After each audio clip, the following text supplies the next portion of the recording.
I'm Holly Reimer, and welcome to my resume reel. During my time at the University of Iowa, I have never been one to turn down opportunity.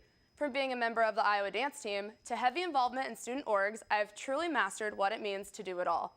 Luckily for me, this has carried over into my work as a multimedia journalist. Not only do I have experience in reporting and anchoring for Daily Iowan Sports, but I also film, edit, write, and produce my own work. But don't just take my word for it. Go ahead and take a look at some of my best work from this year.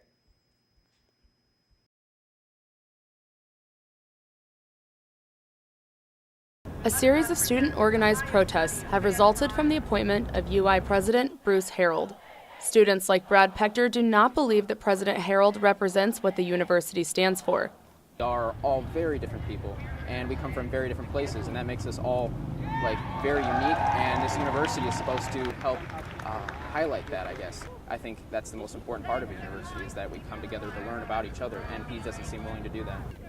Pector played a key role in organizing this week's protest, which began at the old Capitol building and made its way to Jessup Hall upon the request of a protester dressed as former President Walter Jessup himself. The protesters attracted attention across campus with their chants against President Harold. With their signs in hand, they milled through students and made their way up the stairs of Jessup Hall, pushing through hallways and finally to their end destination, the President's office. Ideally, their end goal is to have the Board of Regents resign, as the process of Harold's appointment has come into question. Protester Moira Cassidy marched into his office in pursuit of a conversation with the new president. She was redirected to catch him on lunch break at the IMU River Room. The group marched over to the Union but were disappointed to find that President Harold was nowhere to be found. Today he outfoxed us, or somebody in his office did. The message we gave to everybody is he's not going to hide for very long. If there are this many people who are interested in kind of getting a word in edgewise with this guy to find out if he's actually going to be a capable steward of this university, he'll have to kind of recognize that. You can't run, you can't hide. We have a large group of people with a vested interest in the continued quality of this university. While Monday's protest did not end the way they wanted, President Harold's disapprovers are persistent in their efforts. Well, we're going to continue to host demonstrations, and there are going to be continued actions because he's an illegitimate president and he doesn't represent what this university stands for. This has been Holly Reimer, Daily Iowan TV.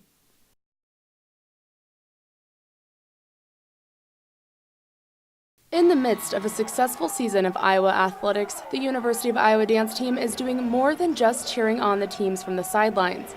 It's competition season. With state competition in early December and nationals just around the corner, Coach Jenny Eustace says their schedule has been the biggest challenge. The mantra, at least last weekend when we had 6 events in 3 days, was too blessed to be stressed. So I think just really continuing to focus on why we're here, for the Hawkeyes, for the black and gold, and that I guess is the positive side as well, is that our athletic teams are doing so well that we have all these great things and opportunities to be at. Carver Hawkeye Arena has become home to more than just the basketball team this season. The University of Iowa dance team has spent countless hours performing at various sporting events, as well as kicking it into go time for national season. We're not going to let any time go by. Even with all the excitement of football, we're still working hard here in practice, getting ready for nationals and doing the best we can to balance all of our different activities. Last year, the Hawkeyes took home a top 5 finish in the POM division, but were disappointed to see their jazz routine miss the mark for finals. This year, they hope to return to Iowa City wearing medals for being top 3 in the nation in POM. As for jazz, they are determined to make it to finals. For success in both routines, the key word is precision.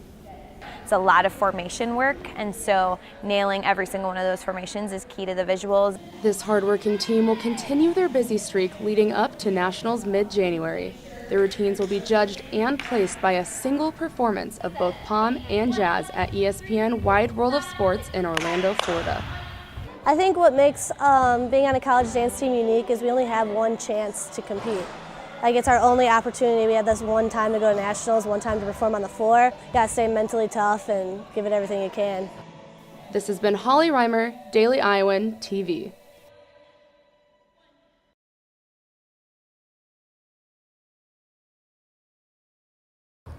Apartments Downtown Incorporated is currently facing some legal trouble. They own Michael's Properties, apartments near campus, apartments downtown, and apartments at Iowa, and are currently in the midst of a 3-year battle with the Iowa court system. Student Legal Services lawyer Chris Malloy says it's a matter of deciding if tenants can agree to be responsible for something that goes wrong that is not directly their fault. Yes, apartments downtown would like them to be able to say, hey, look, you know, a window got broken in your apartment. Someone passing by may have randomly decided to throw a rock in the window, but you signed this, it says you're responsible. The Iowa City Tenants Project is arguing that this violates Iowa code. If they succeed, any renter that falls within the time frame will be subject to receiving funds. The next ruling will be at the Iowa Supreme Court.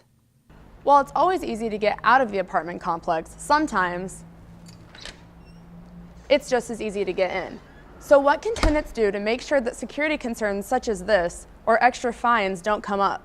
Senior Housing Inspector Stan Laverman says they are here to help. However, when it comes to doors specifically, there's not much that can be done legally. So there's nothing in the Iowa City Code that requires multifamily buildings to be secured in the hallways. Obviously, your main apartment door has to be secured, but the hallways themselves aren't, there's no requirement for a secured building. No matter the rush, when it comes to choosing an apartment, Malloy says the key is to give a good inspection before you sign the legal documents agreeing to the condition of the complex. When you're in a hurry to sign it, you may overlook things in the apartment that, you know, maybe you should think hard about and consider whether you really want to live in that apartment. From downtown Iowa City, this is Holly Reimer, Daily Iowan TV.